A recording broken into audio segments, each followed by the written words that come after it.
وعلى آله وأصحابه أجمعين. سبحانك لا علم لنا إلا ما علمتنا إنك أنت العليم الحكيم. رب اشرح لي صدري ويسر لي أمري واحلل عقدة من لساني يفقه قولي. اللهم علمنا ما ينفعنا وانفعنا بما علمتنا وزدنا علما نافعا. আলহামদুলিল্লাহ, আমরা সূরাতুর নাম থেকে আলোচনা করতেছিলাম। আজকে যেহেতু আমরা একটা অনাকাঙ্ক্ষিত শোক সংবাদ আমরা শুনেছি, সেজন্য আমরা আজকে একটু আমাদের ধারাবাহিক আলোচনা থেকে একটু ব্যতিক্রম ধর্মী আজকে আলোচনা করব। পাশাপাশি আমাদের এজাজ ভাইয়ের ছেলে যে মারা গেছে, তার জন্য আমরা আজকে দোয়া করবো ইনশাআল্লাহ। আজকে বলতে পারেন যে আজকে এটা আমাদের ধারাবাহিক আলোচনা না, এটা আজকে আমরা একটা দোয়া প্রোগ্রাম বা একটা তাজিয়ার, বা আরবিতে যেটা আমরা তাজিয়া বলি, মানে শোক প্রকাশের আলোচনা বলতে পারেন। আমাদের এজাজ ভাই আছেন লাইনে?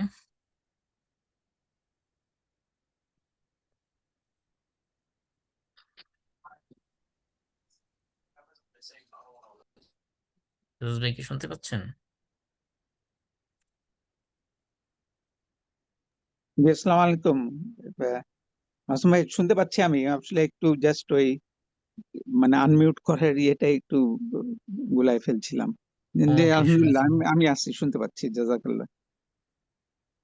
ওকে, তো আপনার ছেলের মৃত্যুর সংবাদ আমরা শুনেছি, কিন্তু আমরা তো বিস্তারিত কিছু জানি নাই। আপনি যদি একটু সংক্ষিপ্ত ব্রিফ দিতেন যে কি হয়েছিল, জি, কিভাবে, জি, ইনশাল্লাহ। তাহলে। ওর একটা আগে থেকে একটু মানে ওর হার্টের একটু প্রবলেম ছিল, প্লাস লাংস এরও একটা প্রবলেম ছিল। হাঁপানির খুব সিভিয়ার হাঁপানি ছিল। তো ইউজুয়ালি ও খুব মানে কোনো খাওয়া দাওয়া করে যদি শুয়ে পড়ে, ওর একটা ওই ইয়ে হয়, ওটার কি বলে, অ্যাসিড রিফ্লেক্স। তো এই দিনেও তাই হয়েছিল। ও খায়েই শুয়ে পড়ছিল। তো ওটাতে আমার মনে হয় প্রায় ভোর 3:30 4টার দিকে ও বন্ধুদের সাথে কোথাও ছিল, খাওয়া দাওয়া করে বাসায় এসে শুয়ে পড়ছে। তারপরে সকাল 8টা 9টার দিকে ওর মা যখন ওকে মানে রুমে নক করছে, ও আর কোনো সাউন্ড নাই। তারপর দরজা খুলে দেখে যে মানে ওর মানে শরীরটা খুব কোল্ড হয়ে আছে। তখন আমরা 911 কল করছি। তো ওরা এসে অনেকক্ষণ ট্রাই করে তারপরে ওরা ডাক্তারের সাথে আলাপ করছে ওখান দিয়ে ওভার দি ফোন। তো তখন ওরা বলল যে ওর মানে শ্বাসকষ্টে মানে ওই যে শ্বাসনালীতে খাবার ঢুকে ওর ইয়েটা বন্ধ হয়ে গেছে, শ্বাসটা বন্ধ হয়ে গেছে, সাথে সাথে হার্ট ফেল করছে। তো দুইটা একসাথে। তো এটাতে হয়তো খুব কুইক মানে জিনিসটা হয়ে গেছে। তো ওরা ট্রাই করছে, আর হয়নি। ব্যাস, আল্লাহর ইচ্ছা, আলহামদুলিল্লাহ, এটাই। এ, তো এটা আল্লাহ রাব্বুল আলামিনের পক্ষ থেকে একটা নিঃসন্দেহে একটা পরীক্ষা। আল্লাহ রাব্বুল আলামিন ইমানদারদেরকে বিভিন্নভাবে পরীক্ষা নিয়ে থাকেন। আমরা আপনার জন্য সেটাই বলবো যেটা আল্লাহ রাসূল সাল্লাল্লাহু আলাইহি ওয়াসাল্লাম বলেছেন, যে ইন্না লিল্লাহি মা আখাযা ওয়া লাহু মা আ'তা ওয়া কুল্লুন ইনদাহু বিআজালিন মুসাম্মা ফালতাসবির ওয়াল তাহতাসিব। আল্লাহ রাসূল সাল্লাল্লাহু আলাইহি ওয়াসাল্লাম তার তাজিয়া জানানোর জন্য এই দোয়াটা পড়তেন বা এটা বলতেন। তিনি বলতেন যে ইন্না লিল্লাহি মা আখাযা, অর্থাৎ আল্লাহ তিনি যা ইচ্ছা তা তিনি গ্রহণ করে নিয়ে নেন। ওয়া লাহু মা আ'তা, তিনি যা ইচ্ছা তা মানুষকে দান করেন, যা ইচ্ছা তিনি নিয়ে নেন। এই যে সন্তান, এগুলো আল্লাহর পক্ষ থেকে নিয়ামত, আল্লাহ দিয়েছেন। আবার আল্লাহ যাকে যাকে দিয়ে ইচ্ছা দেন, যাকে ইচ্ছা তার কাছ থেকে নিয়ে নেন। ওয়াকুল্লুন ইনদাহু বিআজালিন মুসাম্মা, সবকিছুরই একটা নির্দিষ্ট মেয়াদ আছে আল্লাহ রাব্বুল আলামিনের কাছে। সুতরাং ফাল তাসবির, সুতরাং ধৈর্য ধারণ করুন। ওয়াল তাহতাসিব, এবং আল্লাহ রাব্বুল আলামিনের কাছে এই বিপদ থেকে পুরস্কার পাওয়ার, প্রতিদান পাওয়ার আশা করুন। এই বিপদ মুসিবত এগুলো কখনো কখনো আল্লাহর পক্ষ থেকে নিয়ামত, কখনো কখনো আল্লাহর পক্ষ থেকে নেকমত। বিশেষ করে ইমানদারদের জন্য এটা একটা নিয়ামত বলা চলে।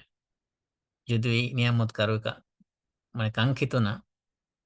আল্লাহ রাসূল সাল্লাল্লাহু আলাইহি ওয়াসাল্লাম বলছেন, মা ইউসিবুল মুসলিমু মিন নাসাবিন ওয়ালা ওয়াসাবিন ওয়ালা হাম্মিন ওয়ালা হাযানিন ওয়ালা আযা ওয়ালা গাম্মিন হাত্তা আশ-শাওকাতি ইউশাকুহা ইল্লা কাফফারাল্লাহু বিহা খাতায়াহু। আল্লাহ রাসূল বলছেন, কোন মুসলমানের যখন কোন ধরনের কষ্ট, কোন ধরনের দুঃখ, কোন ধরনের দুশ্চিন্তা, কোন ধরনের ব্যথা বেদনা, এমনকি যদি একটা মানে পায়ের মধ্যে যদি একটা কাঁটাও বিঁধে, তার বিনিময়ে, অর্থাৎ বোঝানো হচ্ছে যত এই কষ্টগুলো একেবারে বড় থেকে শুরু করে ছোট পর্যন্ত যত ধরনের কষ্টই হোক না কেন, এই সবগুলোর বিনিময়ে আল্লাহ রাব্বুল আলামিন কি করেন? কাফফারাল্লাহু বিহা মিন খাতায়াহু। তার গুনাহগুলো আল্লাহ রাব্বুল আলামিন মাফ করে দেন। আরেক হাদিসে আসছে বুখারী এবং মুসলিমে, মা ইউসিবুল মুমিনু মিন শাওকাতিন ফামা ফাওকাহা ইল্লা রাফাআহু আল্লাহু বিহা দারাজা আও হাত্তা আনহু বিহা খতিয়া। যে কোন মুমিনের যদি কোন কাঁটা বিঁধে অথবা তার চেয়ে বড় কোনো বিপদ যখন আসে, মানে বোঝাচ্ছে ছোট থেকে বড় যেকোনো ধরনের বিপদ। এগুলোর মাধ্যমে কি করে? রাফাআহুল্লাহু বিহা দারাজা, আল্লাহ রাব্বুল আলামিন তার মর্যাদা বাড়িয়ে দেন। আও হাত্তা আনহু বিহা খাতিয়া, এবং এগুলোর মাধ্যমে তার গুনাহ মাফ করে দেন। তাহলে বিপদ-আপদ আমরা কারোই কাম্য না। আল্লাহর পক্ষ থেকে পরীক্ষা কারোই কাম্য না। কিন্তু এই পরীক্ষার মাধ্যমে আল্লাহ রাব্বুল আলামিন অনেক সময় বান্দার মর্যাদা বাড়িয়ে দেন এবং বান্দার গুনাহ মাফ করে দেন। এজন্য আল্লাহ রাসূল বলেছেন, আরেক হাদিসে আসছে, মুসলিমের হাদিসে, যে আজাবান লি আমরিল মুমিন, যে মুমিনের ব্যাপারটা খুবই আশ্চর্যজনক। খুবই বিস্ময়কর একটা ব্যাপার। যে ইন্না আমরাহু কুল্লাহু খাইর। মানে মুমিনের জীবনে যা কিছু ঘটে, ভালো হোক, মানে আমাদের বাহ্যিক দৃষ্টিতে আমরা অনেক সময় অনেক কিছু খারাপ মনে করি, যে এটা আল্লাহ তাআলা আমাকে কেন দিলেন এই বিপদটা? হ্যাঁ? অন্য কারোকে কেন দিলেন না? অথবা আমি এমন কি অপরাধ করেছি যে আল্লাহ আমাকে এত বড় পরীক্ষায় ফেললেন? অনেক সময় অনেক ধরনের আমরা খারাপ মন্তব্য করে থাকি আল্লাহর ব্যাপারে, সুউজ্জন বা ব্যাড অ্যাজাম্পশন করে থাকি। কিন্তু আল্লাহ রাসূল বলছেন যে মুমিনের বিষয়টা খুবই আশ্চর্যজনক, যে তার সবকিছু তার জন্য কল্যাণকর। ওয়ালাইসা যালিকা লিআহাদিন ইল্লা লিল মুমিন, যে এই ব্যাপারটা মুমিন ছাড়া অন্য কারো ব্যাপারে ঘটে না। যে আশ্চর্যজনক ব্যাপারটা, যে সবকিছুই কল্যাণকর, এটা মুমিনদের জন্যই শুধুমাত্র হয়। তারপরে এটা একটু এক্সপ্লেইন করতে যেয়ে বলেছেন যে ইন আসাবাতহু সাররা শাকারা। মুমিন যখন কোনো আনন্দদায়ক কোনো সংবাদ যখন পেয়ে বসে, সে আল্লাহর শুকরিয়া আদায় করে। ফাকানা খাইরান লাহ, তখন এটা তার জন্য কল্যাণকর হয়। যে একটা গুড নিউজ যখন শুনে, তখন সে আল্লাহর প্রতি তার গ্র্যাটিটিউড প্রকাশ করে, সে অ্যাপ্রিশিয়েট করে সেগুলো। তার কারণে আল্লাহ তাআলা তাকে আরো নিয়ামত বাড়িয়ে দেন। সে কারণে এটা তার জন্য কল্যাণকর। ওয়াইন আসাবাতহু দররা, আর যদি অকল্যাণকর কোনো কিছু তাকে পেয়ে বসে মুমিনের, ফাসাবারা, তখন সে ধৈর্য ধারণ করে। ফাকানা খাইরান লাহ, এই সবরে ধৈর্য ধারণ করা এটা তার জন্য তখন কল্যাণকর হয়ে যায়। এবং সবর নিয়ে আমরা গত সপ্তাহে আলোচনা করেছি যে সবরের প্রতিদান হলো আনলিমিটেড। আল্লাহ বলছেন, ইন্নামা ইউয়াফফাস সাবিরুনা আজরাহুম বিগাইরি হিসাব। আল্লাহ তাআলা যারা ধৈর্য ধারণ করবে বিপদে, তাদেরকে হিসাব ছাড়া, মানে আনকাউন্টেবল, মানে পুরস্কার তাদেরকে দিবেন। কতটা কি দিবেন একমাত্র আল্লাহ রাব্বুল আলামিন জানেন। এমনকি আবু দাউদের এক হাদিসে আসছে যে ইনাল আবদা ইযা সাবাকাত লাহু মিনাল্লাহি মানজিলা লাম ইয়াবলুগহা বিআমালিহি ইবতালাহু আল্লাহু ফি জাসাদিহি আও ফি মালিহি আও ফি ওয়ালাদিহি। যে আল্লাহ রাব্বুল আলামিন প্রত্যেকটা বান্দার তার পজিশন, তার মর্যাদা, স্ট্যাটাস, র‍্যাংক আগেই তার তাকদীরে লিখে রেখেছেন। এখন কোন বান্দা যদি তার সেই কাঙ্ক্ষিত, আল্লাহ রাব্বুল আলামিন তার তাকদীরে যে স্ট্যাটাস, যে র‍্যাংক, যে পজিশন আল্লাহর কাছে লিখে রেখেছেন তাকদীরের মধ্যে, সে যদি তার আমলের মাধ্যমে, নেক কাজের মাধ্যমে ওই স্ট্যাটাসের লেভেলে পৌঁছতে না পারে, আল্লাহ রাব্বুল আলামিন কি করেন? বলেন যে ইবতালাহুল্লাহু ফি জাসাদিহি আও ফি মালিহি আও ফি ওয়ালাদিহি। আল্লাহ রাব্বুল আলামিন তাকে পরীক্ষায় ফেলেন। কখনো তার শরীরের মধ্যে অসুস্থতা দিয়ে, কখনো তার সম্পদ ধ্বংসের মাধ্যমে, আও ফি ওয়ালাদিহি, অথবা তার সন্তানের উপরে বিপদ দিয়ে আল্লাহ রাব্বুল আলামিন তাকে পরীক্ষা করেন। পরীক্ষা করার মাধ্যমে কি করেন? এই শারীরিক কষ্ট, সম্পদের, শরীরের মধ্যে পরীক্ষা দেন, সম্পদের মধ্যে পরীক্ষা দেন এবং সন্তানের মাধ্যমে পরীক্ষা দেন। এই পরীক্ষাগুলোর মাধ্যমে তাকে আল্লাহ রাব্বুল আলামিন তার তাকদীরে যেই লেভেলের মর্যাদা তার জন্য নির্ধারণ করে রেখেছেন, সেই মর্যাদায় তাকে পৌঁছে দেন। এইজন্য হাদিসের মধ্যে আসছে যে, তিরমিজির হাদিসে আসছে যে ইয়াওয়াদ্দু আহলুল আফি ইয়াউমাল কিয়ামা হিনা ইউতা আহলুল বালা আস-সাওয়াব লাউ আন্না জুলুদাহুম কানাত কুরিদাত ফিদ দুনিয়া বিল মাকারিদ। দুনিয়াতে যারা সুস্থ ছিল, কিয়ামতের দিন যখন আল্লাহ রাব্বুল আলামিন যারা অসুস্থ ছিল তাদেরকে যখন তাদের অসুস্থতার কারণে তাদের যখন পুরস্কার দিবেন, পুরস্কৃত করবেন, এবং যারা বিপদে আপদে ছিল, বালা মুসিবতে ছিল, এই মুসিবতের পুরস্কার যখন তারা পেতে থাকবে, তখন দুনিয়াতে যারা সুস্থ ছিল তারা কিয়ামতের দিন আকাঙ্ক্ষা করবে, কামনা করতে থাকবে যে যদি দুনিয়াতে তাদের চামড়াগুলোকে কেচি দিয়ে কেটে ফেলা হতো, অর্থাৎ এরকম কঠিন পরীক্ষার মাধ্যমে তাদেরকে দুনিয়াতে ফেলা হতো, তাহলে তারা আজকে ভালো পুরস্কার পেয়ে সন্তুষ্ট হতে পারত। আর আল্লাহ রাব্বুল আলামিন এই যে বড় বড় পরীক্ষা দেন, বড় বড় বিপদ আপদে মুসিবতে ফেলেন, এই প্রত্যেকটা বিপদ মুসিবত পরীক্ষা আল্লাহর পক্ষ থেকে যত বড় পরীক্ষা, তো তার পুরস্কার তত বড়। যেন বলা হয়েছে ইন্না ইজামাল জাযা মা ইজামিল বালা, যে পরীক্ষা যত বড় হয় তার পুরস্কার তত বড় হয়। এবং ওয়া ইন্নাল্লাহা ইযা আহাব্বা কওমান ইবতালাহুম, আল্লাহ রাব্বুল আলামিন যখন কোন কওমকে ভালোবাসেন তখন তাদেরকে আল্লাহ তাআলা পরীক্ষা করেন। ফামান রাদিয়া ফালাহু রিদা ওয়া মান সাখিতা ফালাহুস সাখত।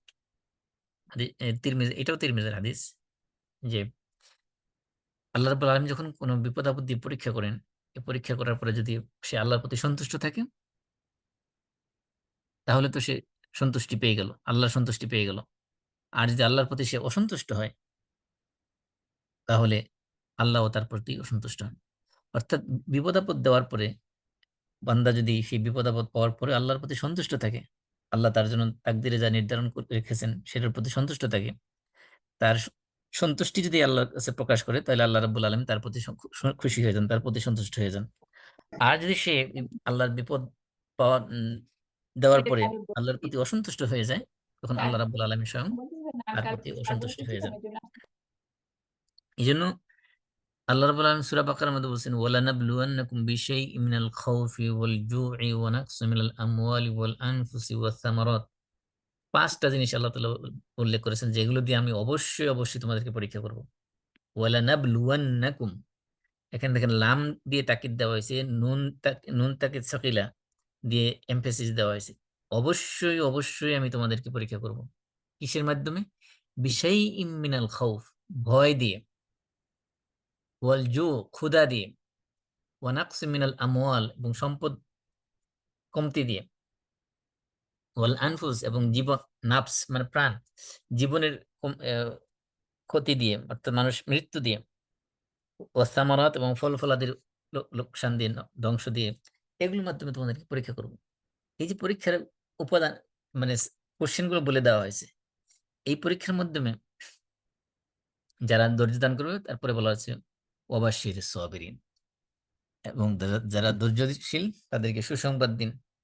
আল্লাযীনা ইযা আসাবাতুহুম মুসিবাহ, যখন তাদের কোনো বিপদ আপদ মুসিবত চলে আসে তখন তারা কি বলে? ইন্না লিল্লাহি ওয়া ইন্না ইলাইহি রাজিউন। তখন তারা বলে নিশ্চয়ই আমরা আল্লাহর জন্য এবং নিশ্চয়ই আমরা আল্লাহ রাব্বুল আলামিনের কাছেই ফিরে যাব। এজন্য পৃথিবীতে কোনো মানুষ পরীক্ষার বাইরে নয়, এবং আল্লাহ রাব্বুল আলামিনের যত নবী রাসূল এসেছেন দুনিয়াতে প্রত্যেক নবী রাসূলরা পরীক্ষার সম্মুখীন হয়েছেন। এবং যে সকল আরেকটা জিনিস হলো যে পরীক্ষাও হয় ঈমানের ম লেভেল অনুযায়ী। এজন্য হাদিসে বলা হয়েছে যে আল্লাহ রাসূলকে প্রশ্ন করা হয়েছে, ইয়া রাসূলুল্লাহ আইয়ুন নাসি আশাদ্দু বালান, কোন মানুষ সবচেয়ে বেশি কঠিন পরীক্ষার, সবচেয়ে কঠোর পরীক্ষার বা কঠিন পরীক্ষার সম্মুখীন হয়? তখন আল্লাহ রাসূল বলছেন যে আল আম্বিয়া, সবচেয়ে কঠিন পরীক্ষার সম্মুখীন হয় আম্বিয়া আলাইহিমুস সালাম, নবী রাসূলরা। তারপরে কারা? সুম্মাল আমসাল ফাল আমসাল, তারপরে নেক কাজের দিক থেকে যারা নবী রাসূলদের কাছাকাছি তারা, তার চেয়ে নবীরা যে ধরনের বড় ধরনের পরীক্ষার সম্মুখীন হয় তার চেয়ে একটু কম লেভেলের পরীক্ষার সম্মুখীন হয়। তারপরে নবীদের ওই পরবর্তী নেককার লোক যারা, তারা এর চেয়ে নিচু লেভেলের পরীক্ষার সম্মুখীন হয়। অর্থাৎ পরীক্ষার মাত্রাটা আল্লাহ রাব্বুল আলামিনের পক্ষ থেকে যে ইবতিলা করা হয়, পরীক্ষা করা হয়, টেস্ট নেওয়া হয়, সেটা নেওয়া হয় তাদের ঈমানের লেভেলের উপর ভিত্তি করে। যে নবীরা যেহেতু ঈমানের তাদের স্তর সর্বোচ্চ, যে নবীদের পরীক্ষাগুলো হয় সেরকম, মানে বড় ধরনের। যেমন ইব্রাহিম আলাইহিস সালামকে আল্লাহ রাব্বুল আলামিন বড়, বড় পরীক্ষা করেছেন। ওনাকে নিজের সন্তানকে কুরবানি দেওয়ার পরীক্ষা নিয়েছেন। আগুনের মধ্যে নিক্ষেপের পরীক্ষা নিয়েছেন। নিজের সন্তানকে সেই আরবের মরুভূমিতে নির্জন জনমানবহীন শস্য মরুভূমিতে একেবারে যেখানে বাড়িঘর নাই, গাছপালা নাই, ফসলাদি নাই, এমন এক নির্জন এলাকায় রেখে আসার মাধ্যমে পরীক্ষা করেছেন। এরকম সমস্ত নবী আম্বিয়া আলাইহিমুস সালাম তারা পরীক্ষার সম্মুখীন হয়েছেন। এজন্য বলা হচ্ছে যে সবচেয়ে বড় পরীক্ষার সম্মুখীন নবীরা, তারপরে নেক কাজের দিক থেকে যারা তাদের কাছাকাছি, তারপরে যারা তাদের কাছাকাছি।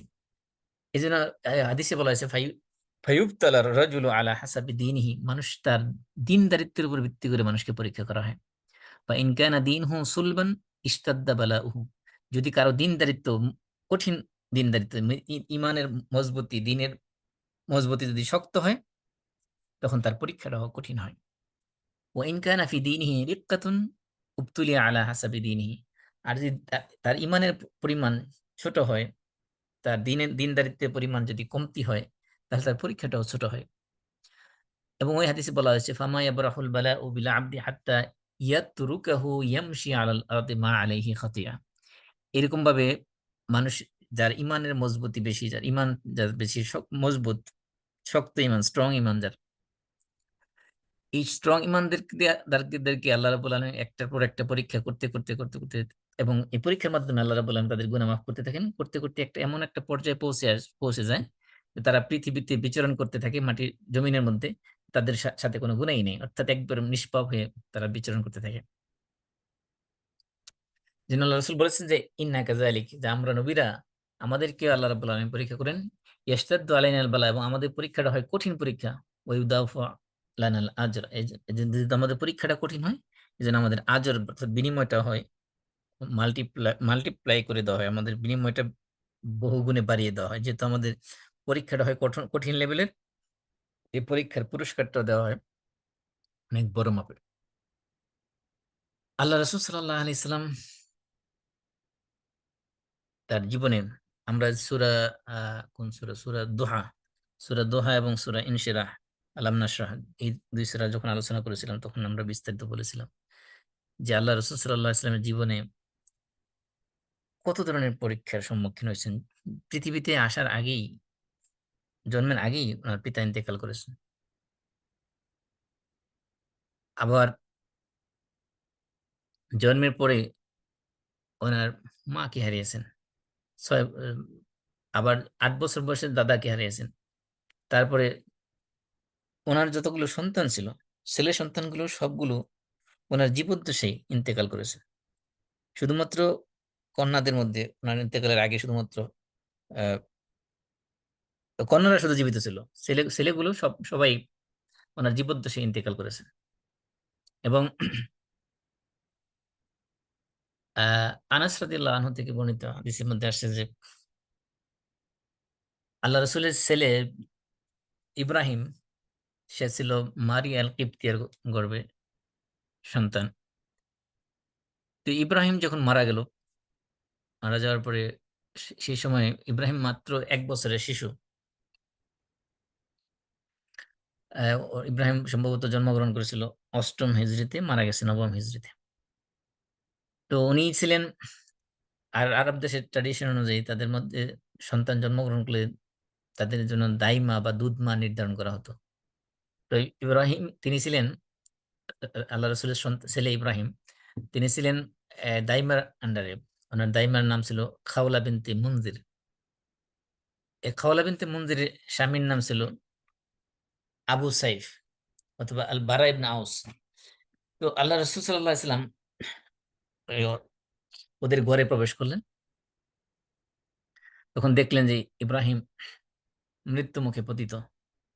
রসুল সাল্লাল্লাহু আলাইহি সাল্লাম তার এই সন্তানকে হাতে নিলেন, নেওয়ার পরে তাকে চুম্বন করলেন এবং তার শরীরের ঘ্রাণ নিলেন।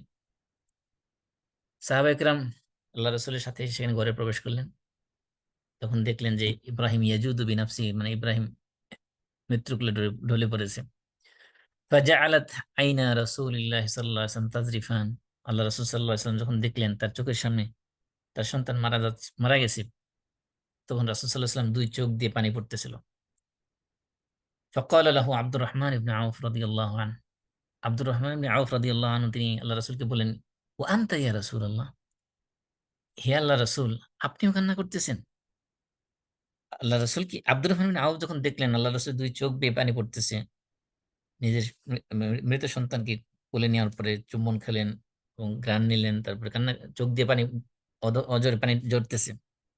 তিনি আশ্চর্য হলেন যে আল্লাহ রাসূল সাল্লাল্লাহু আলাইহি ওয়াসাল্লাম আমাদেরকে সবসময় ধৈর্যের উপদেশ দেন এবং আমাদেরকে অধৈর্য হতে নিষেধ করেন। সে আল্লাহ রাসূল নিজেই কাঁদতেছেন।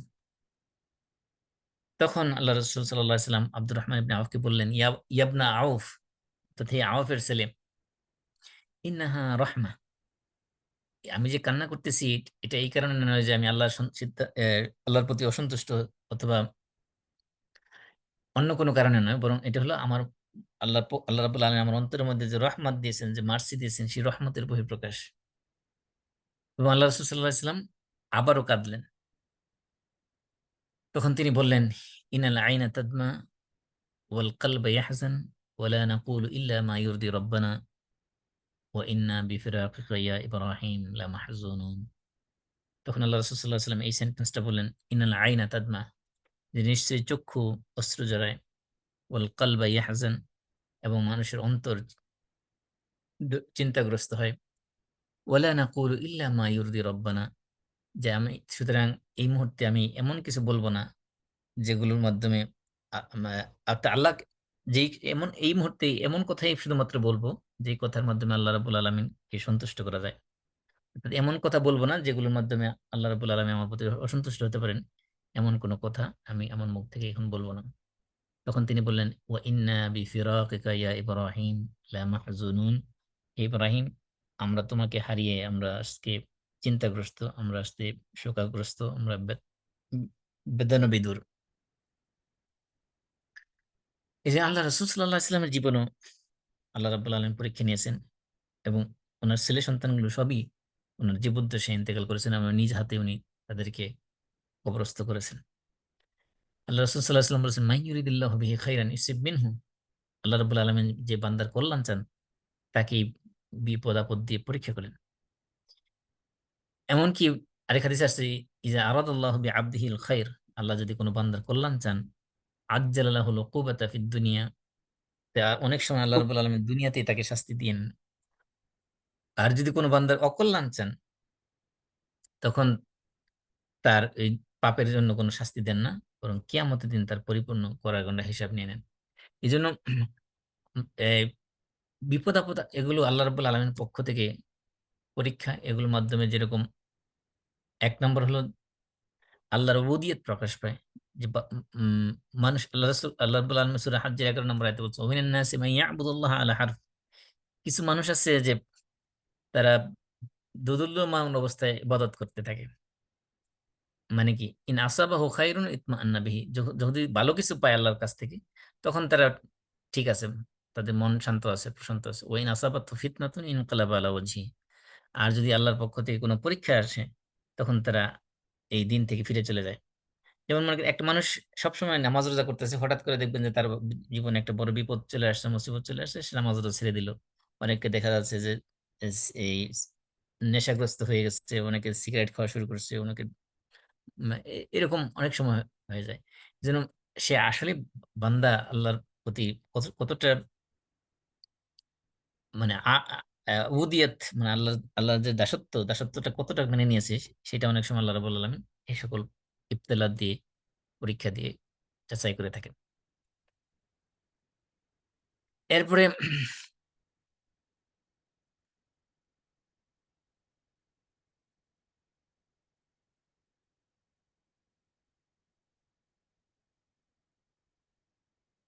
অনেক সময় আল্লাহ রাব্বুল আলামিন চান যে আমার বান্দা আমার খুব কাছাকাছি আসুক, আমার ক্লোজ হোক। সেজন্য আল্লাহ রাব্বুল আলামিন অনেক সময় বান্দাকে পরীক্ষা করেন। আমরা অনেক সময় দেখি যে আ আল্লাহকে হয়তো পর্যাপ্ত পরিমাণে ডাকারও সময় পাই না। আল্লাহর কাছে ধরনা দিব যে কান্নাকাটি করব যে সে সময় আমাদের হয় না। যখন দেখা যায় আমাদের জীবনে বিপদ-আপদ চলে আসে, তখন দেখা যায় যে আমাদের দোয়া, আমাদের ইবাদত, আমাদের কান্নাকাটি সব বেড়ে যায়। অনেক সময় আল্লাহ রাব্বুল আলামিন এই বান্দাকে আরো বেশি ক্লোজ বান্দা হিসেবে পাওয়ার জন্য আল্লাহ রাব্বুল আলামিন এই ধরনের পরীক্ষাও দিয়ে থাকেন। যেন যেই কারণেই হোক না কেন, যেই হিকমতের কারণে হোক না কেন, পরীক্ষা আসলে যেন ইমানদারের দায়িত্ব হলো হচ্ছে, ইমানদারের কাজ হলো আল্লাহ রাসূল আমাদেরকে যেটা শিখিয়ে দিয়েছেন, ফাল তাসবির ওয়াল তাহতাসিব, আমাদেরকে ধৈর্য ধরো এবং আল্লাহ রাব্বুল আলামিনের কাছে এই বিপদ থেকে প্রতিদান যে সওয়াব, ধৈর্যের যে সওয়াব, সেটা আল্লাহ রাব্বুল আলামিনের কাছে আশা করা। এই জন্য আমরা যখনই কোনো উম মৃত্যুর সংবাদ পাই, তখন আমরা যে সকল কাজগুলো করতে পারি, ১ নম্বর হলো যে আমরা ইস্তেরজা করব। ইস্তেরজা হলো যে দোয়া আরকি, যে ইন্না লিল্লাহি ওয়া ইন্না ইলাইহি রাজিউন। আল্লাহুম্মা আজুরনি ফি মুসিবাতি ওয়া আখলিফ লি খায়রাম মিনহা। এই দোয়া পড়া। শুধু আমরা অনেক আমরা সবাই ইন্না লিল্লাহি ওয়া ইন্না ইলাইহি রাজিউন শুধু এতটুকু পড়ি। কিন্তু শেষের অংশটা অনেক সময় পড়ি না। এইটা অনেক গুরুত্বপূর্ণ একটা দোয়া। ১ম অংশটা কোরআনের মধ্যে আসছে, ২য় অংশটা হাদিসে আসছে। সেটা হলো আল্লাহুম্মা আজুরনি ফি মুসিবাতি ওয়া আখলিফ লি খায়রাম মিনহা। এটার অর্থ হলো, হে আল্লাহ, তুমি আমার মুসিবতের আমাকে পুরস্কার দাও এবং ওয়া আখলিফ লি খায়রাম মিনহা, এবং এই মুসিবতের চেয়ে উত্তম প্রতিদান আমাকে, বিনিময় আমাকে তুমি দাও। এই এটা কতটা গুরুত্বপূর্ণ ফজিলতপূর্ণ দোয়া, তার একটা প্রমাণ শুধু আমি বলি। সেটা হলো যে উম্মু সালামা একজন মহিলা সাহাবী। উনার স্বামী আবু সালামা যখন ইন্তেকাল করলেন, তখন তিনি এই দোয়া পড়তেছিলেন যে ইন্না লিল্লাহি ওয়া ইন্না ইলাইহি রাজিউন আল্লাহুম্মা আজরনি ফি মুসিবাতি ওয়া আখলিফ লি খায়রাম মিনহা। তখন তিনি যখন এই দোয়া পড়তেছিলেন আর মনে ভাবতেছিলেন যে আল্লাহ আমাকে রাসূল এই আবু সালামার চেয়ে ভালো স্বামী আর কাকে দিবি আমাকে? এর চেয়ে ভালো স্বামী আমি কিভাবে পেতে পারি? এটা তো সম্ভবই না। আবু সালামার চেয়ে ভালো মানুষ তো এই শহরে নাই। আমি দেখি না কাউকে। সুতরাং উনি ভাবতেছিলেন যে আল্লাহর রাসূল যেহেতু আমাকে এই দোয়া আমাদেরকে শিক্ষা দিচ্ছেন যে আল্লাহুম্মা আজুরনি ফি মুসিবাতি, আল্লাহ আমার মুসিবতে পুরস্কার দাও এবং আমাকে এর বিনিময়ে, এর চেয়ে উত্তম বিনিময় আমাকে দান করো। তাহলে আমার স্বামী আবু সালামার চেয়ে উত্তম স্বামী আমাকে আর কে হতে পারে? তিনি ভেবে পাচ্ছিলেন না। তারপরে দেখা গেল যে উনার স্বামীর ইন্তেকালের পরে যখন ইদ্যত শেষ হলো, আল্লাহ রাসূল সাল্লাল্লাহু আলাইহি ওয়াসাল্লাম স্বয়ং উনাকে বিয়ের প্রস্তাব দিলেন, উনাকে বিয়ে করলেন। এই যে এই বিপদ থেকে আল্লাহ রাব্বুল আলামিন পুরস্কার দুনিয়াতেই দেন এবং সেটা ওই বিপদের চেয়ে বড় পুরস্কার যদি এই দোয়াটা পড়ি আমরা। তাহলে যেকোনো মৃত্যু সংবাদ চলে আমরা পড়বো ইন্না লিল্লাহি ওয়া ইন্না ইলাইহি রাজিউন, তার সাথে পড়বো আল্লাহুম্মা আজুরনি ফি মুসিবাতি ওয়া আখলিফ লি খায়রাম মিনহা। ২ নম্বর হলো সবর করা এবং আল্লাহর যে ফয়সালা, এই ফয়সালার প্রতি সন্তুষ্ট থাকা। এবং সে সন্তুষ্টির মধ্যে আলহামদুলিল্লাহ বলা যেতে পারে। আমি গত সপ্তাহে বলেছিলাম যে আমরা অনেক সময় কোনো মানে অপছন্দের লোক বা কোনো কাফের, কোনো মুশরিক মারা গেলে আমরা আলহামদুলিল্লাহ বলি। মনে করি যে এটা মনে হয় শরিক না। কোনো আপনজন মারা গেলেও আলহামদুলিল্লাহ বলা যায়। এখানে আলহামদুলিল্লাহ বলার মানে হলো যে আমি এই মৃত্যুতে খুশি হয়েছি, বিষয়টা এমন না। এখানে আলহামদুলিল্লাহ মানে হলো যে আল্লাহ রাব্বুল আলামিন আমার জন্য যেটাই ফয়সালা করেছেন, আমি আল্লাহর প্রতি সন্তুষ্ট আছি। আল্লাহর প্রতি আমার বিন্দু পরিমাণে কোনো ধরনের অসন্তুষ্টি নাই। এটা প্রকাশ করা। যেন হাদিসের মধ্যে আসছে যে ইন্নাল্লাহা লা ইয়ারদা লিআবদিল মুমিন ইযা যাহাবা বিসাফিহি মিন আহলিল আরদ ফাসাবারা ওয়াহতাসাবা বিসাওয়াবিন ইল্লাল জান্নাহ। যে আল্লাহ রাব্বুল আলামিন যখন কোনো বান্দার তার প্রিয় জিনিসকে দুনিয়া থেকে নিয়ে নেন, তারপরে যদি সে ধৈর্য ধারণ করে এবং আল্লাহর কাছে সওয়াবের আশা করে, তাহলে আল্লাহ রাব্বুল আলামিন তার বিনিময়ে তাকে জান্নাত দান করবেন। তাহলে এই অধৈর্য না হওয়া, যেটা আরব দেশের মানুষ করে থাকে, যে মানে যে নিয়ে করা, হলো যে বিলাপ করা, বিলাপ করে কান্নাকাটি করা, এগুলো যাতে কখনো আমরা না করি। যতই প্রিয়ভাজন বা লাভড ওয়ান হোক না কেন, তার জন্য আমরা আল্লাহর উপরে সবকিছুগুলো হাওয়ালা করে দেবো। আল্লাহর সিদ্ধান্তের উপরে আমাদের সম্পূর্ণরূপে সন্তুষ্ট থাকবো সর্বাবস্থায়। তারপরে এসে আমরা যে আহ, কেউ মারা গেলে তার জন্য আমরা কি কি কাজ করতে পারি। ১ নম্বর হলো যে তার যদি কোনো ঋণ থাকে, ঋণগুলো আদায় করে দেওয়া। কারণ আল্লাহ রাসূল সাল্লাল্লাহু আলাইহি ওয়াসাল্লাম সাদ ইবনে আতওয়ালের ব্যাপারে বলছে, ইন্না আখাকা মাহবুসুন দাইনিহি ফাযহাব ফাকদিহি আনহু। যে তোমার ভাই তার ঋণের কারণে সে আটকা আছে। সুতরাং তার পক্ষ থেকে তুমি তার ঋণগুলো আদায় করে দাও। এজন্য যদি কেউ মারা গেলে তার কোনো ঋণ থাকলে সেই ঋণগুলো আদায় করে দেওয়া। ২ নম্বর হলো তার জন্য সদকা জারিয়া করা। আল্লাহ রাসূল বলছেন যে মানুষ যখন মারা যায় তখন তার সমস্ত আমলের দরজাগুলো বন্ধ হয়ে যায়, তিনটা দরজা খোলা থাকে, অর্থাৎ তখনও তার আমলনামায় সওয়াব যোগ করার সুযোগ থাকে। সেগুলো হলো সাদাকাতুন জারিয়া, এক নম্বরে সাদকা জারিয়া, দুই নম্বর হলো ইলমুন ইউনতাফা বিহি, বেনিফিশিয়ারি নলেজ, তিন নম্বর হলো নেককার সন্তান যদি কেউ রেখে যায়। এখানে যদি কেউ মারা যায় তো আমরা সদকা জারিয়া যেগুলো আছে সেগুলো আমরা করতে পারি।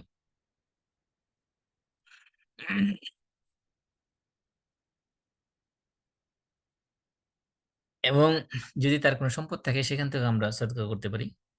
আর সদকা জারিয়ার মধ্যে অনেক ধরনের সদকা জারিয়া আছে, যেগুলো লম্বা লিস্ট হতে পারে। আমরা আমি মনে হয় সম্ভবত একটা প্যাম্পলেট তৈরি করেছিলাম, সেখানে 75টার মতো সদকা জারিয়া লিস্ট করেছিলাম, যেগুলোতে আমরা সদকা জারিয়া করতে পারি। তারপরে যদি তার কোনো সম্পদ থাকে সেখান থেকে আমরা তার নামে দান সদকা করতে পারি, এগুলো তার কাজে আসবে। আর সদকা জারিয়া যেগুলো করতে পারি সেগুলোর মধ্যে আছে যেমন মসজিদ, মাদ্রাসা, এতিমখানা এগুলো তৈরি করা, পানির জন্য মানুষের পানির তৃষ্ণা মেটানোর জন্য টিউবওয়েলের ব্যবস্থা করা যেতে পারে, গরিব মিসকিনকে দান করা যেতে পারে, কোনো গরিব এতিম ছাত্রকে তার লেখাপড়ার খরচ বহন করা যেতে পারে, হসপিটাল তৈরি করা বা হসপিটালে রোগীদের জন্য বিভিন্ন সরঞ্জামাদি দেওয়া যেতে পারে, যেমন মনে করেন যে কিছু হুইল চেয়ার দিয়ে দিলেন, সেগুলো মানুষ ইউজ করলো, সেগুলো যে কোনো ধরনের বেনিফিশিয়ারি কাজ হতে পারে। তারপরে প্রথম বললাম আমরা ঋণ পরিশোধ করা, দ্বিতীয় হলো সদকায়ে জারিয়া করা, আহ তারপরে হলো তার যদি কোনো আহ ফরজ ইবাদত বাকি থাকে সেগুলো তার পক্ষ থেকে আদায় করা যেতে পারে। যেমন মনে করেন যদি কোনো লোক মারা যায়, তার যদি কোনো ফরজ সাওম বা রোজা যদি তার বাকি থাকে, সেখানে তার ওয়ারিস যারা হবে, উত্তরাধিকারী যারা হবে, তারা তার পক্ষ থেকে সেই রোজা রেখে দিতে পারবে। আল্লাহ রাসূল সাল্লাল্লাহু আলাইহি ওয়াসাল্লাম বলেছেন, মান মাতা ওয়া আলাইহি সিয়াম সামা আনহু ওয়ালিয়ুহু, এটা বুখারী এবং মুসলিমের হাদিস। যে যদি কেউ মারা যায় এবং তার যদি কোনো সিয়াম বাকি থাকে, তাহলে তার পক্ষ থেকে তার ওলি মানে তার অভিভাবক যে হবে সে সেই সিয়াম পালন করবে। এবং তার যদি হজ এবং উমরা ফরজ হয়ে থাকে, সেই হজ এবং উমরা যদি সে আদায় করে না থাকে, সেটা তার পক্ষ থেকে বদলি হজ বা বদলি উমরা করা যেতে পারে। তারপরে জাকাত, তার উপর যদি জাকাত ফরজ হয়ে থাকে, তার পক্ষ থেকে তার অভিভাবক যারা আছে সেই জাকাত গুলো আদায় করে দিতে হবে। আরেকটা জিনিস হলো যে আমরা অনেক সময় কবর জিয়ারত করি। কবর জিয়ারত করার সময় অনেক সময় আমরা কবরে যাইয়া সূরা ফাতিহা পড়ি, সূরা নাস, ফালাক, ইখলাস এগুলো পড়ি, সেখানে দোয়া করি। আল্লাহ রসুল থেকে কোন ধরনের হাদিস, সহিহ হাদিস, কোন ধরনের সহিহ হাদিস দ্বারা প্রমাণিত নয় যে আল্লাহ রসুল সাল্লাহ ইসলাম কবরের কাছে গিয়ে কখনো কোরআন তেলাওয়াত করে দোয়া করেছেন। কবর কাছে যেয়ে সেখানে সালাম দিয়েছেন, কবরবাসীকে আল্লাহ রসুল সালাম দিয়েছেন এবং তাদের জন্য আল্লাহর কাছে দোয়া করেছেন, তাদের জন্য আল্লাহর কাছে গুনাহ মাফের জন্য ইস্তেগফার, ক্ষমা ক্ষমা চেয়েছেন, কিন্তু কখনো কোরআন তেলাওয়াত করেছেন বলে কোনো ধরনের হাদিসের মধ্যে পাওয়া যায়নি। সুতরাং আমরা যেটুকু করবো সেটা হলো যে কবরে জিয়ারত করতে যখন আমরা যাব সেখানে তার ক্ষমার জন্য আল্লাহর কাছে ক্ষমা চাবো এবং তার জন্য যে কোনো ধরনের দোয়া আমরা করতে পারি। তারপরে কেউ মারা গেলে তার আমরা প্রশংসা করতে পারি। প্রশংসা বলতে কৃত্রিম প্রশংসা না, রিয়েল প্রশংসা যেটা আল্লাহ রাসূল সাল্লাল্লাহু আলাইহি ওয়াসাল্লাম বলছেন, আনতুম শুহাদাউল্লাহি ফিল আরদ, তোমরা হলে পৃথিবীতে আল্লাহর সাক্ষী। এটা এই একই কথা আল্লাহ রাসূল সাল্লাল্লাহু আলাইহি ওয়াসাল্লাম তিনবার বলেছেন। এই জন্য বলা হচ্ছে যে যখন কোনো মানুষ মারা যায় তখন যদি যে সকল মানুষ সেখানে উপস্থিত হয়, বিশেষ করে জানাজার নামাজ, তারা যে অন্তর থেকে ওই ব্যক্তির প্রশংসা করে, হুম, তাহলে কানা যালিকা দালিলান আলা আন্নাহু মিন আহলিল জান্নাহ। বলা হচ্ছে যে ইমাম নববী বলছেন যে সেটা প্রমাণ গ্রহণ করে যে সে আসলে জান্নাতি। এই জন্য যে মর্যাদা মানে কোন নেককার বান্দা, সত্যবাদী মানুষ তারা যদি কারো প্রশংসা করে সেটা বোঝা যায় যে সেই লোকটা আসলে জান্নাতি। তাহলে আমরা কবর জিয়ারতের সময় যে দোয়াটা, তিনটা দোয়া হাদিস দ্বারা প্রমাণিত আছে, যে কোনো একটা আমরা পড়তে পারি। যেমন আমরা কমন দোয়া যেটা পড়ি, আসসালামু আলাইকুম আহলাদ দিয়ারি মিনাল মুমিনিন ওয়াল মুসলিমিন ওয়া ইন্না ইনশাআল্লাহু বিকুম লাহিকুন আসআলুল্লাহ লানা ওয়া লাকুমুল আফিয়া। এটা একটা দোয়া আমরা পড়ি। আরেকটা দোয়া আছে, আসসালামু আলা আহলিদ দিয়ারি মিনাল মুমিনিন ওয়াল মুসলিমিন ওয়া ইয়ারহামুল্লাহুল মুতাকাদ্দিমিনা মিন্না ওয়াল মুস্তাখিরিন ওয়া ইন্না ইনশাআল্লাহু বিকুম লাহিকুন। অথবা ওয়া ইন্না ইনশাআল্লাহু বিকুম লালাহিকুন। এটাও আসছে মুসলিমের হাদিসে। আগেরটাও মুসলিমের হাদিসে আসছে। ৩ টা হাদিস, ৩ টাই মুসলিমের আছে। আরেকটা হচ্ছে, আসসালামু আলাইকুম দারা কওমিন মুমিনিন ওয়া ইন্না ওয়া ইয়্যাকুম ওয়া মা তুআদুনা গাদান মুআজ্জালুন ওয়া ইন্না ইনশাআল্লাহু বিকুম লাহিকুন। আল্লাহুম্মা ইগফির লি আহলিল মানে আহলিল কবরবাসীর জন্য, তাদের জন্য ক্ষমা চাওয়া। তাহলে এই যে কবর জিয়ারতের জন্য এই দোয়া পড়া, পাশাপাশি কবরবাসীর জন্য আরো যে কোনো যত ধরনের দোয়া মন থেকে করতে মন চায় সেগুলো করা যেতে পারে। আরেকটা জিনিস হলো যে অনেক সময় আমরা মনে করি যে দোয়াতে হাত তোলা যাবে না। এ এটা আরেকটা বানোয়াট কথা। কবরের মৃত ব্যক্তির জন্য যখন দোয়া করা হবে, তখন সেখানে হাত তুলে দোয়া করা যাবে। এতে কোনো সমস্যা নেই। এটা হাদিস দ্বারা প্রমাণিত। তবে সেখানে অ্যা একটা বিষয় খেয়াল রাখতে হবে যে কবরের সামনে দোয়া করার সময় কখনো কবরের দিকে মুখ করে দোয়া করা যাবে না। কেবলার দিকে মুখ করে দোয়া করতে হবে। কবরকে সামনে নিয়ে বা কবরের দিকে মুখ করে দোয়া করা যাবে না। দোয়া করতে হবে কেবলার দিকে মুখ করে।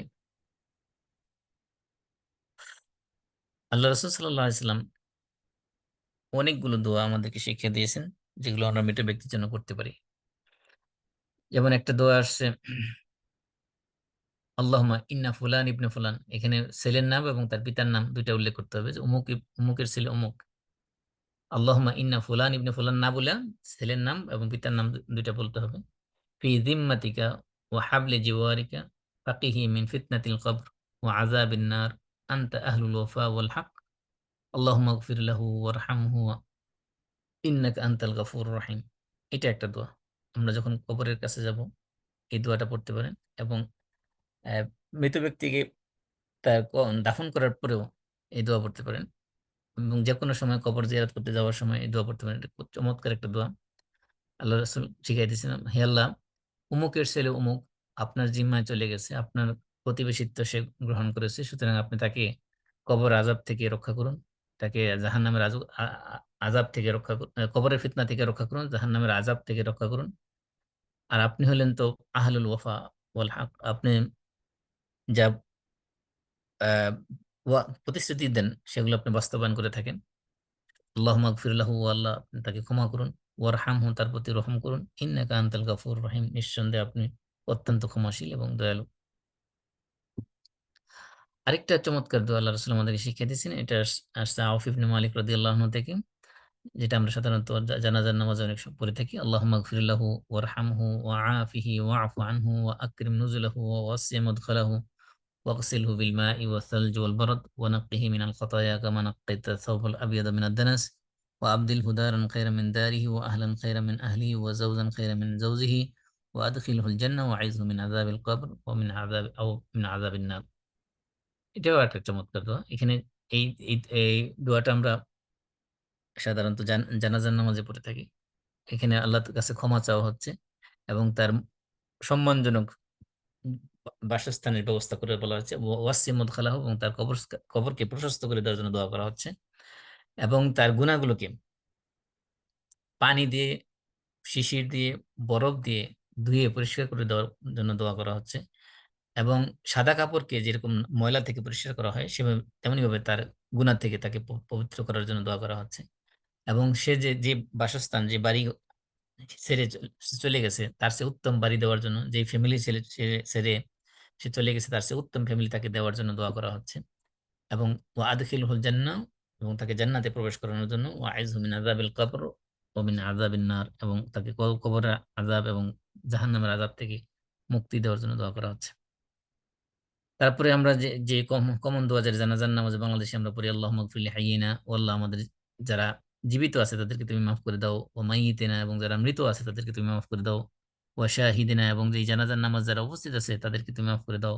ও গাইবিনা, এবং যারা অনুপস্থিত আছে তাদেরকে মাফ করে দাও। ও সগীরিনা, আমাদের ছোট যারা আছে তাদেরকে মাফ করো। ও কাবীরিনা, আমাদের বড় যারা আছে তাদেরকে মাফ করো। ও যাকারিনা উনসানা, আমাদের নারী পুরুষ সবাইকে মাফ করো। আল্লাহুম্মা মান আহইয়াইতাহু মিন্না ফাআহইহি আলাল ইসলাম। ও আল্লাহ, আমাদের মধ্যে যারা জীবিত আছে তাদেরকে তাদেরকে তুমি ইসলামের উপর জীবিত রাখো। ওমান তাওয়াফাইতাহু মিন্না ফাতাওয়াফাহু আলাল ঈমান। আর তুমি আমাদের মধ্যে থেকে যাদেরকে তুমি মৃত্যু দিবে তাদেরকে তুমি ঈমানের উপর মৃত্যু দিও। আল্লাহুম্মা লা তাহরিমনা আজরা ওয়া লা তুদিল্লানা বা'দা। ও আল্লাহ, তার এই যে যে লোকটা মারা গেল, তার মৃত্যুর কারণে যে পরীক্ষার সম্মুখীন আমাকে তুমি করেছো, সে পরীক্ষার যে পুরস্কার, সে পুরস্কার থেকে তুমি আমাকে বঞ্চিত করো না। আল্লাহ রাসূল সাল্লাল্লাহু আলাইহি ওয়াসাল্লাম আরো দোয়া করতেন, আল্লাহুম্মা আনতা রাব্বাহু। আল্লাহ, তুমি তার রব। আনতা খালাকতাহু, তুমি তাকে সৃষ্টি করেছো। আনতা রাযাকতাহু, তুমি তার রিজিক দিয়েছো। আনতা হাদাইতাহু লিল ইসলাম, ও আল্লাহ, তুমি তাকে ইসলামের প্রতি হেদায়েত দিয়েছো। আনতা কাবাদতা রূহাহু, আল্লাহ, তুমি তার রূহ কবজ করে নিয়ে গেছো। আনতা আলামু বিসিররিহি ওয়া আলানিয়াতি, ও আল্লাহ, তুমি তার গোপন এবং প্রকাশ্য সবচেয়ে বেশি জানো। জিনা শুফাআ ফাগফির লাহু। আল্লাহ, তোমার কাছে আমরা তার জন্য সুপারিশ করতেছি, তুমি তাকে ক্ষমা করে দাও। এটা একটা চমৎকার দোয়া। আল্লাহ রাসূল সাল্লাল্লাহু আলাইহি ওয়াসাল্লাম সাহাবী আবু হুরায়রা রাদিয়াল্লাহু তাআলা আনহু, তিনি আরেকটা চমৎকার দোয়া আমাদেরকে শিখিয়ে দিয়েছেন। এটা তিনি পড়তেন, আল্লাহুম্মা আবদুকা ওয়া ইবনু আবদিকা ওয়া ইবনু আমাতিক। ও আল্লাহ, তোমার বান্দা, তোমার এক বান্দারই ছেলে এবং তোমার আরেক বান্দির ছেলে। কানা ইয়াশহাদু আল্লা ইলাহা ইল্লা আনতা, তিনি সে সাক্ষ্য দিত যে তুমি ছাড়া আর কোনো ইলাহ নাই। ওয়া আন্না মুহাম্মাদান আবদুকা ওয়া রাসূলুক, এবং মুহাম্মদ আল্লাহর বান্দা এবং রাসূল, এই সাক্ষ্য সে দিত। ওয়া আনতা আ'লামু বিহি, তুমি তো তার সম্পর্কে বেশি জানো। আল্লাহুম্মা ইন কানা মুহসিনান ফাজিদ ফি ইহসানি। ও আল্লাহ, সে যদি নেককার বান্দা হয়ে থাকে তাহলে তার তুমি নেক আরো বাড়িয়ে দাও। ওয়া ইন কানা মুসিআন ফাতাজাওয়াজ আনহু। আল্লাহ, সে যদি গুনাহগার হয়ে থাকে তার গুনাহগুলো তুমি মাফ করে দাও। আল্লাহুম্মা লা তাহরিমনা আজরা ওয়া লা তুফতিননা বা'দা। আল্লাহ, তার মৃত্যুতে আমাকে যে মুসিবতে ফেলেছো তার প্রতিদান থেকে তুমি আমাকে বঞ্চিত করো না, এবং তার মৃত্যুর পরে আমাকে নতুন করে আবার অন্য কোনো ফিতনায় ফেলো না। আরেকটা দোয়া আছে, আল্লাহুম্মা আবদুকা ওয়া ইবনু আমাতিকা ইহতাজা ইলা রাহমাতিক। ও আল্লাহ, তোমার বান্দা, তোমার এক বান্দির এক এক ছেলে, ইহতাজা ইলা রাহমাতিক, সে তোমার রহমতের মুহতাজ, তোমার রহমতের প্রতি সে নিডি। ওয়া আনতা গানিয়ুন আন আযাবিহি, তোমার তো তাকে আযাব দিয়ে কোনো লাভ নেই। ফাইন কানা মুহসিনান, সুতরাং সে যদি নেককার বান্দা হয়ে থাকে, ফাজিদ ফি ইহসানি, তার নেক কাজ তুমি তার নেক কাজগুলো, তার নেকের পরিমাণ তুমি আরো বাড়িয়ে দাও। ওয়াইন কানা মুসিআন ফাতাজাওয়াজ আনহু, আর যদি সে গুনাহগার হয়ে থাকে তাহলে তার গুনাহগুলো তুমি মাফ করে দাও। এইভাবে আল্লাহ রাসূল সাল্লাল্লাহু আলাইহি ওয়াসাল্লাম আমাদের জন্য অনেকগুলো গুরুত্বপূর্ণ দোয়া শিখেছে। আমি এই যে ৬টি দোয়া বলছি, এই ৬টি দোয়া আমরা আহ যদি আমাদের কারো আত্মীয়স্বজন মারা যায়, আমরা এগুলো নিয়মিত তাদের জন্য পড়তে পারি। বিশেষ করে যখন তাদের জন্য আমরা কবর জিয়ারতে যাব, এই দোয়াগুলো পড়তে পারি ইনশাআল্লাহ। তো আমাদের আমরা যাকে হারিয়েছি, আমি যদিও দূরে থাকার কারণে জানাজার নামাজে অংশগ্রহণ করতে পারিনি, আমরা এখন এই মুহূর্তে আমরা তার জন্য দোয়া করব ইনশাআল্লাহ। আল্লাহ রাব্বুল আলামিন তার জীবনের সমস্ত গুনাহ খাতা মাফ করে দিক, এবং তার জন্য তাকে তার কবরের আযাব থেকে তাকে মুক্তি দিয়ে জান্নাতুল ফেরদৌসের মেহমান তাকে করে দিক। বিশেষ করে তার পরিবার এবং আত্মীয়-স্বজন যারা আছে তাদেরকে সবরে জামিল ইখতিয়ার করার তৌফিক দান করুক। আল্লাহুম্মা আমিন। ربنا ظلمنا أنفسنا وإن لم تغفر لنا وترحمنا لنكونن من الخاسرين. ربنا لا تؤاخذنا إن نسينا وأخطأنا. ربنا ولا تحمل علينا إصرا كما حملته على الذين من قبلنا. আমিন। ربنا ولا تحملنا ما لا طاقة لنا به. واعف عنا واغفر لنا وارحمنا أنت مولانا فانصرنا على القوم الكافرين. اللهم إنه في ذمتك وحبل جوارك، فقه من فتنة القبر وعذاب النار، أنت أهل الوفاء والحق. اللهم اغفر له وارحمه إنك أنت الغفور الرحيم. اللهم اغفر له وارحمه وعافه واعف عنه وأكرم نزله ووسع مدخله واغسله بالماء والثلج والبرد ونقه من আমিন। الخطايا كما نقيت الثوب الأبيض من الدنس، وأبدله دارا خيرا من داره وأهلا خيرا من أهله وزوجا خيرا من زوجه، وأدخله الجنة وأعذه من عذاب القبر ومن عذاب النار. اللهم اغفر لحينا وميتنا وشاهدنا وغائبنا وصغيرنا وكبيرنا وذكرنا وأنثانا. اللهم من أحييته منا فأحيه على الإسلام، ومن توفيته منا فتوفه على الإيمان. اللهم لا تحرمنا أجره ولا تضلنا بعده. اللهم أنت ربه، وأنت خلقته، وأنت رزقته، وأنت هديته للإسلام، وأنت قبضت روحه، وأنت أعلم بسره وعلانيته. جئنا شفعاء فاغفر له.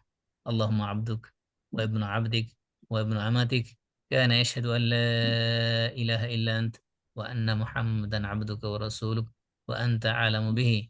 اللهم إن كان محسنا فزد في إحسانه، وإن كان مسيئا فتجاوز عنه.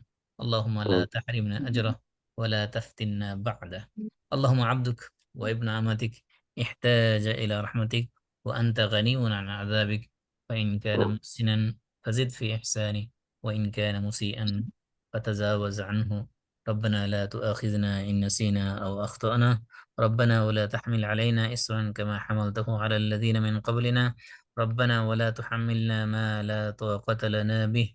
واعف عنا واغفر لنا وارحمنا، أنت مولانا فانصرنا على القوم الكافرين. ربنا لا تدع لنا في مقامنا هذا ذنبا إلا غفرته، ولا هما إلا فرجته، ولا دينا إلا قضيته، ولا مريضا إلا شفيته، ولا مبتلا إلا عافيته، ولا حاجة من حوائج الدنيا هي لك رضا ولنا فيها صلاح إلا قضيتها يا رب العالمين. اللهم اقسم لنا من خشيتك ما تحول به بيننا وبين معصيتك، ومن طاعتك ما تبلغنا به جنتك، ومن اليقين ما تهون به علينا مصائب الدنيا. ومتعنا اللهم بأسماعنا وأبصارنا وقواتنا أبدا ما أحييتنا، واجعله الوارث منا، واجعل ثأرنا على من ظلمنا، وانصرنا على من عادانا، ولا تجعل مصيبتنا في ديننا، ولا تجعل الدنيا أكبر همنا ولا مبلغ علمنا ولا إلى النار مصيرنا. اللهم اصلح لنا ديننا الذي هو عصمة أمرنا، وأصلح لنا آخرتنا التي إليها معادنا، واجعل الحياة زيادة لنا في كل خير، واجعل الموت راحة لنا من كل شر يا رب العالمين.